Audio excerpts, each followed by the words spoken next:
Hey there, fellow horse lovers. Welcome back to the Daily Ride podcast. I am Morgan, your host. Thank you so much for joining me today, and welcome back to this week's episode. Quick reminder, the Daily Ride podcast directly supports True Heart Healing. True Heart Healing is a nonprofit that I founded to promote the healing power of equine partnership and the joy of equine companionship to support and empower children with disabilities and or life-altering illness, service members, veterans, and their families to build stabilizing relationships, facilitate learning and personal growth, find hope, and discover purpose. If this sounds like something that you are also passionate about, please head over to www.the-daily-ride.com to consider a charitable donation to our nonprofit organization. We are currently going after our 501c3 status. My horse, True, and I are specifically training in order to be able to provide this service to people who may benefit from it. Thank you so much for being here, and let's get into this week's episode on operant conditioning.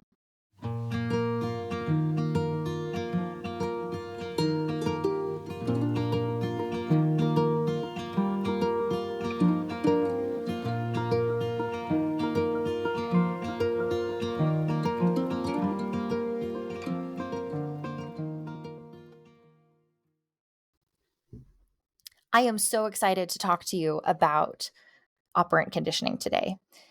For those of you who don't know me personally, I think now would be a good time to explain that I'm actually a career switcher.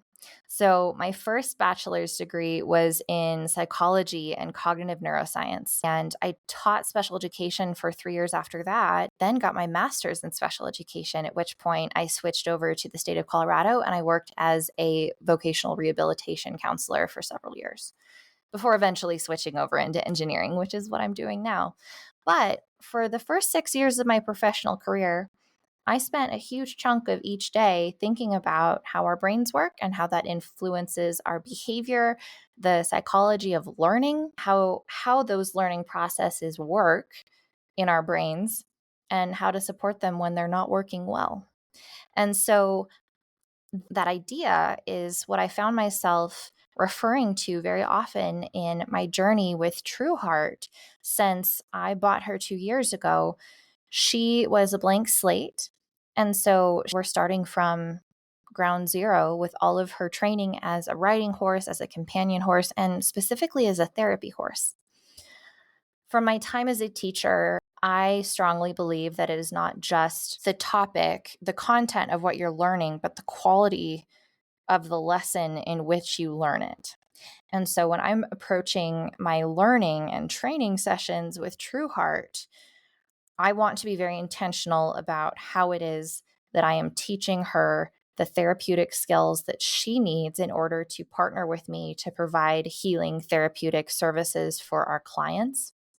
And so I find myself referring to my previous career in education and behavioral psychology in order to be intentional about the approach that I'm taking to training.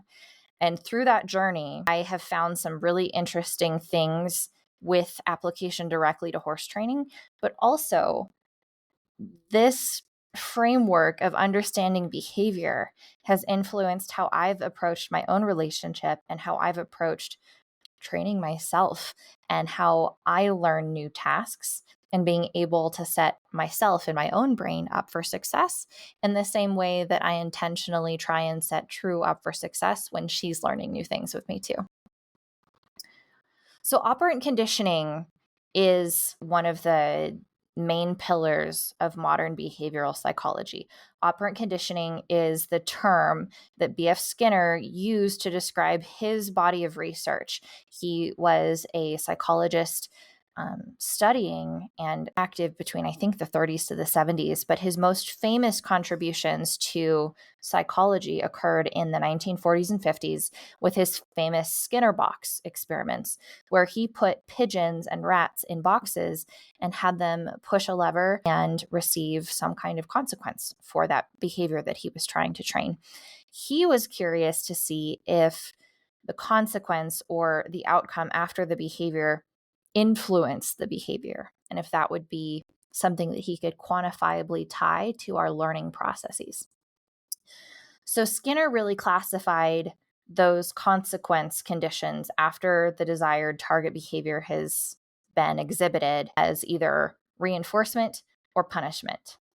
So the term reinforcement refers to we're trying to increase the likelihood of the animal doing the behavior, versus punishment is you're trying to decrease the likelihood of the animal exhibiting the behavior. And in horse training, this is kind of what we do every interaction we have with our horse. We are either, whenever a horse offers a behavior, how we respond is either we're trying to increase the likelihood that that horse continues offering that behavior, or we're trying to decrease the likelihood that we see our horse offering that behavior. And in traditional horse training, I think for years and still today, the default setting has been with negative reinforcement. Now, don't get hung up on the word negative. It is not the same as punishment. Negative reinforcement is not the same as rolling up a newspaper and smacking your horse. That's not what I mean by that. Positive reinforcement is adding something pleasant to increase the likelihood of a behavior. That sounds very straightforward. Positive reinforcement. Your horse pushes the button, they get a carrot. Negative reinforcement, again, you're still trying to increase the likelihood that your horse pushed the button, but it's negative because you're removing something unpleasant. So my favorite example of this would be a dinging seatbelt in the car. You get in the car, you don't put your seatbelt on. The target behavior is putting your seatbelt on. That's the behavior we want to increase more of. And so as a result, auto manufacturers have started adding an automatic chime to your car that is really annoying. And it stops when you do the desired behavior.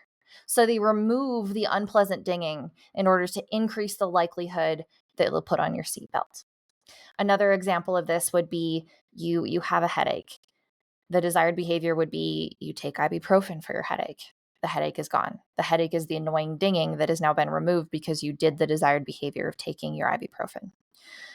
In horse training, this is typically the traditional approach, is negative reinforcement. We ask for something with pressure.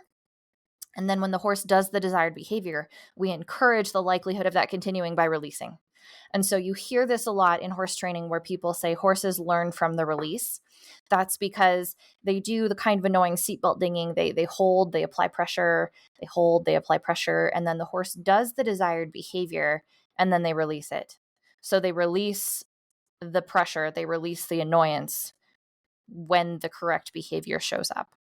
I've trained true like this too with collection, and I think this style of training is a really elegant solution to riding in specific because you only have your arms and legs available to you. You can't be like stopping to give cookies at all times. This is how we tend to communicate with our horses by default when we're on their backs. It's pressure release, pressure release. And that would be classified as negative reinforcement. Again, the word negative isn't necessarily that it's, punishment in any kind of way. I think we tend to, in our modern language, equate those two terms.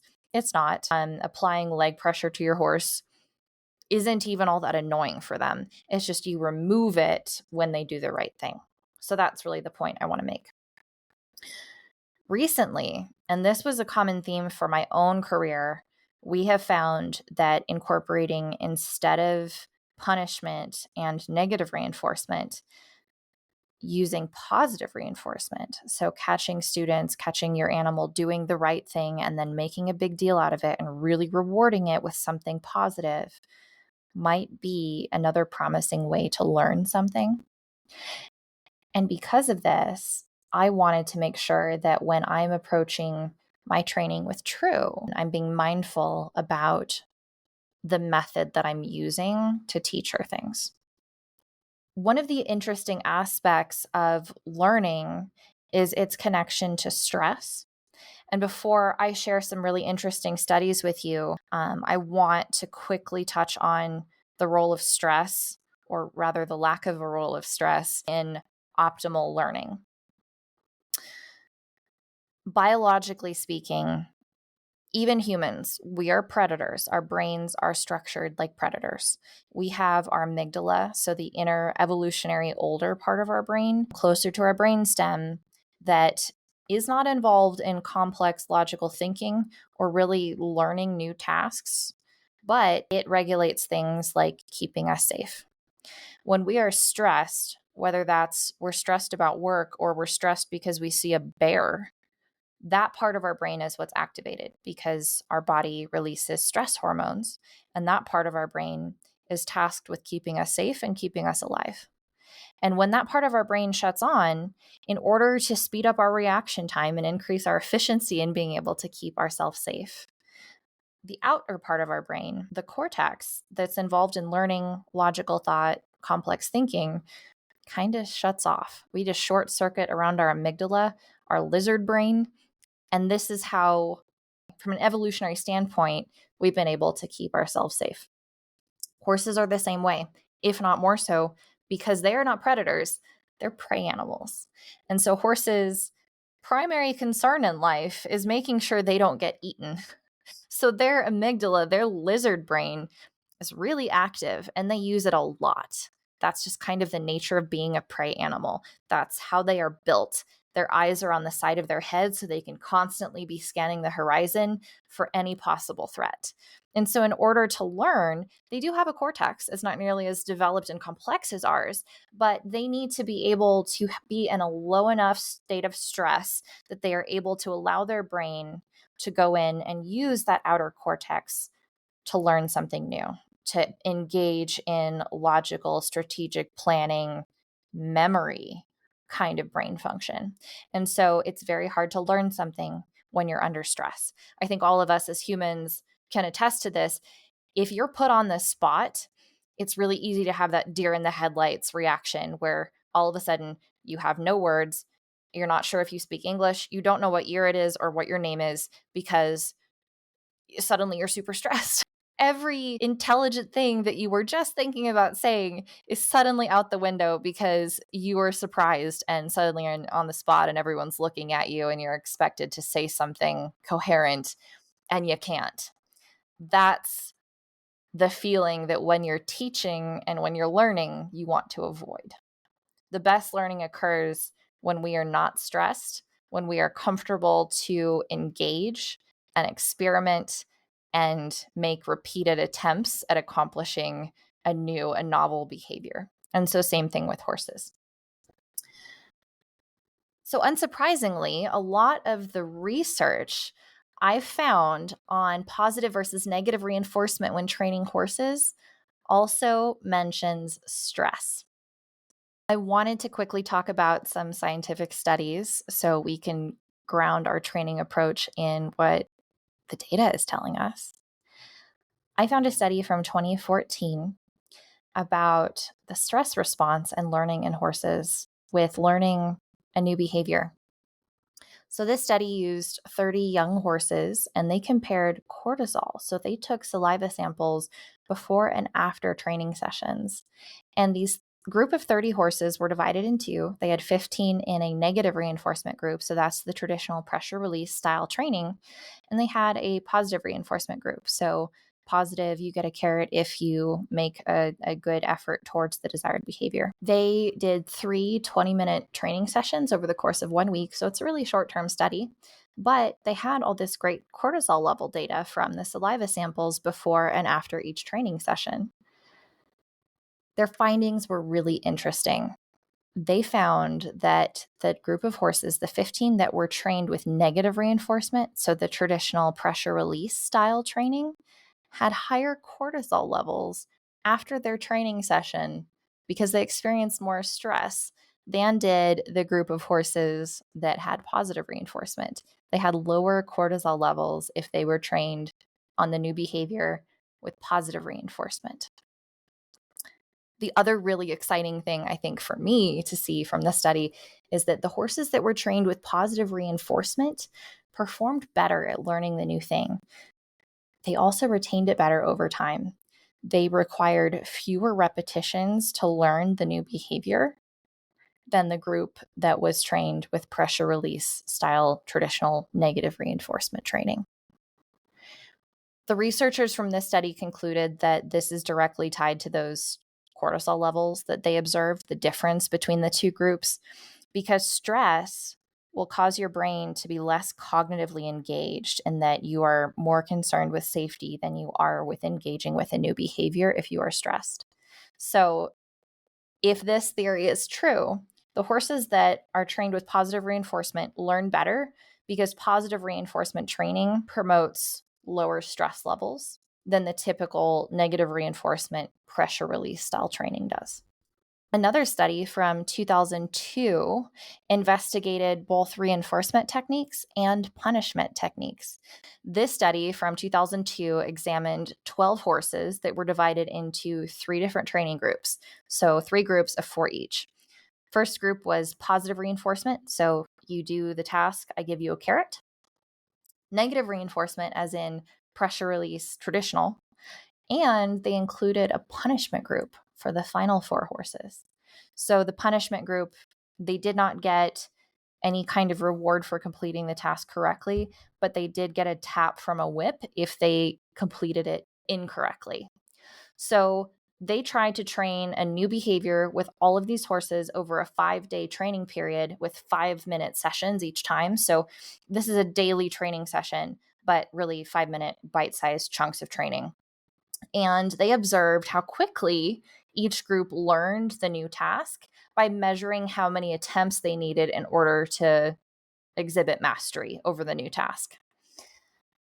Unsurprisingly, at this point, they found that the positive reinforcement group of horses learned the task faster and retained it better over time, meaning they required fewer repetitions to learn the new behavior, and in repeating it, they made fewer mistakes over the course of the week than the other 2 groups. The negative reinforcement group, so the traditionally trained group, maybe that's what I'll start calling it, the pressure release group, learned it moderately well, but they did take longer. They required more repetitions in order to learn the new skill. And I think, unsurprisingly, at this point in the episode, the group that was in the punishment group, so they didn't have any kind of reward for getting it right, but they got a whip tap for getting it wrong. They showed signs of anxiety as compared to the other 2 groups. So they had a lot of tail swishes. They were almost more hesitant to even approach the task in general. They seemed like they didn't really want to engage with the training in general. And this leads me to an interesting part of the current research is, what does training style and training approach have to do with learned helplessness? We've established that stress levels directly impact our ability to learn.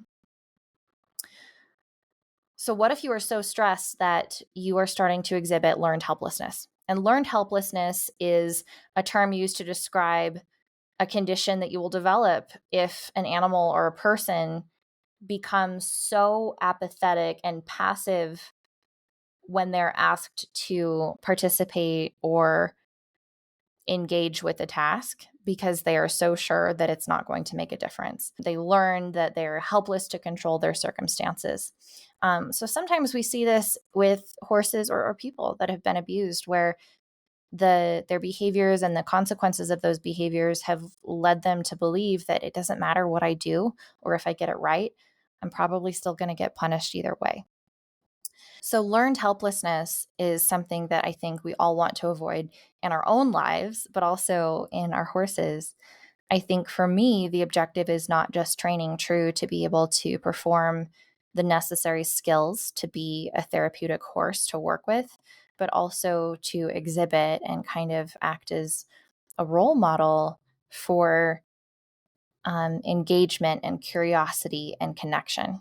And so with that, it's been really important for me to make sure that she's not just learning well and learning quickly, but she is able to emotionally stay regulated, to not be stressed, and to never reach that point of learned helplessness. I actually saw this a lot when I was teaching special education, where students are so used to trying their best and that best performance not really moving the needle for them. And eventually, the reasonable response would be you stop trying. So if a horse is developing learned helplessness, they'll be rather apathetic and shut down and reluctant to engage with humans. They will be not curious about their surroundings and will stop trying to offer any behavior or even escape punishment at some point. Another study used 21 horses between ages of 3 and 16 from a riding school in France, and they divided these horses into 2 groups. one with positive reinforcement, so food reward, and another with negative reinforcement, so pressure release. And these researchers were interested in horses' attitudes and interactions with humans, as well as their stress levels. So while they were teaching them a new behavior, so touching a target with their nose, they measured their heart rates in both groups and compared between the two. The horses that were trained with that positive reinforcement exhibited overall more curiosity towards humans and were more engaged in the training sessions than the horses that were being trained with pressure release. They also had lower heart rates. So again, this confirms the hypothesis that positive reinforcement is better at mitigating stress levels while you're learning something new. And in turn, it makes you more engaged in the learning process and makes your learning more efficient, meaning you'll learn it more quickly and you will retain it better. So you need to spend less time training. So this is really interesting and powerful research. My goal with True is, like I said, not just being able to exhibit the desired behavior and learn it quickly, but be able to model good learning hygiene, good learning behaviors for clients of ours so that we can learn how to be better engaged and curious and involved in our relationships and our surroundings from watching True as an example of how she approaches learning a new task and connecting with someone who is trying to teach her and help her. This is something I wanted to share with you because this directly relates to the mission of True Heart Healing nonprofit. Is True and I are looking to support children with disabilities, including learning disabilities and their families, by learning new ways to better learn new skills. And in doing so, I think, what the data is suggesting and what my personal experience with True has been, she is more connected and more willing to engage and more curious about life and our daily training because there is such positive reinforcement that continues with that. True is a very introverted horse. She is also very left hemisphere dominant, meaning she has big emotions, but her reasoning, so her actions, behavior, and decision making is based off of her logical thought processes more than her emotional thought processes. And so in doing so, I've really had to be intentional about how I form my relationship with her and how we establish trust together. I can't make her do anything. And she will only do things that she has decided are worthwhile. And in doing so, that has really required me to get to know her so I can understand how she values certain rewards. I think a big takeaway from reflecting on my training style with True, as well as looking at what the literature says about positive reinforcement, one of my big takeaways has been the importance of understanding your horse. And if we're applying this to your greater life, the importance of understanding what people value when you're interacting with them. True obviously loves cookies. Her best way to her heart is through her stomach, just like me. I can't blame her for that. But she also loves scratches. And so I sometimes use that as a reward. She also loves verbal praise. And so depending on what we're learning and how new something is and how much effort is required, I can kind of play with that level of positive reinforcement based off of what I think she would value most in the moment. And I think this is a really interesting concept to try to apply to the rest of your life. If you know what the people in your life value, it is easier for you to intentionally offer that kind of reinforcement and value to them when you see an opportunity. This harkens back to, I think by this point, it's kind of a pop culture ubiquitous reference that love languages. If you know someone's love language or how they perceive and give affection and attention as, say, acts of service, someone does something nice for you, you can positively reinforce that by giving them an act of service. And so this is a really powerful concept, I think, for developing the quality of the relationships in your life where positive reinforcement limits stress. You learn things more quickly And it also requires that you understand what would be a good reinforcer for someone. I would really use this week's episode as a call to action to get to know yourself and what your own positive reinforcers are, as well as what your horse's favorite positive reinforcers are, and how can you use that to help reinforce behaviors that you'd like to see more of. I think more of a meta layer to the idea of using positive reinforcement a little bit more often in our training sessions with our horses instead of just relying on the traditional pressure release is that it gives us the ability to not just cultivate a desired behavior for the behavior's sake, but also cultivate something deeper, like stress relief or curiosity or connection with your horse. I think the end goal for me would be every time I go out to work with True, she is standing in front of me asking me, okay, what next? What can I do? What are we going to learn today? Ultimately, that's the behavior that we hope to see in ourselves. And I think that's the behavior that I think we could all benefit from our loved ones in our life.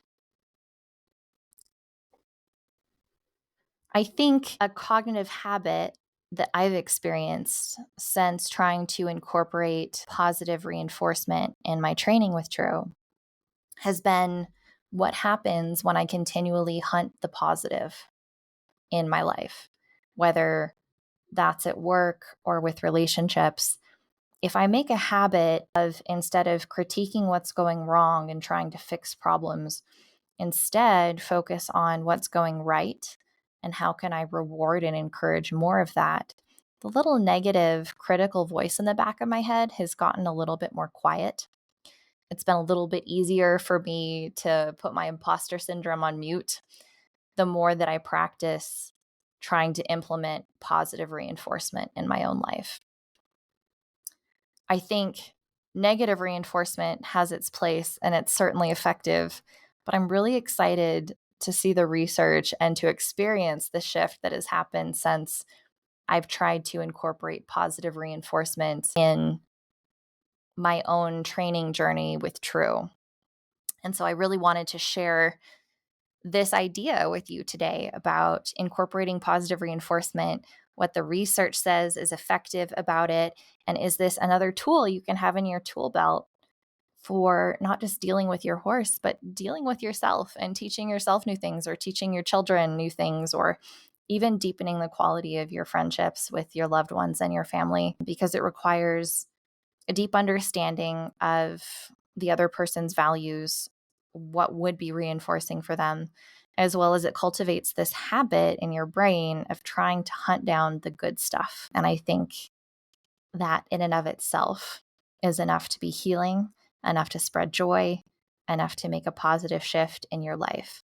So again, this journey of horsemanship and partnering with an equine companion has been healing in this process and has been instrumental in allowing me to find my own personal purpose and to grow as a human being. So thank you so much for listening to this week's episode. I really appreciate you coming with me on this journey. I'm curious to see if you have any experience or opinions on positive versus negative reinforcement in your horse training journey, or if this is something that you're interested in applying from a human perspective in the rest of life outside the barn. Please engage with me either on thedailyride.com or in the show notes down below. I'm curious about what your experience might be with this, or if this is an idea that you might want to try in your own horsemanship.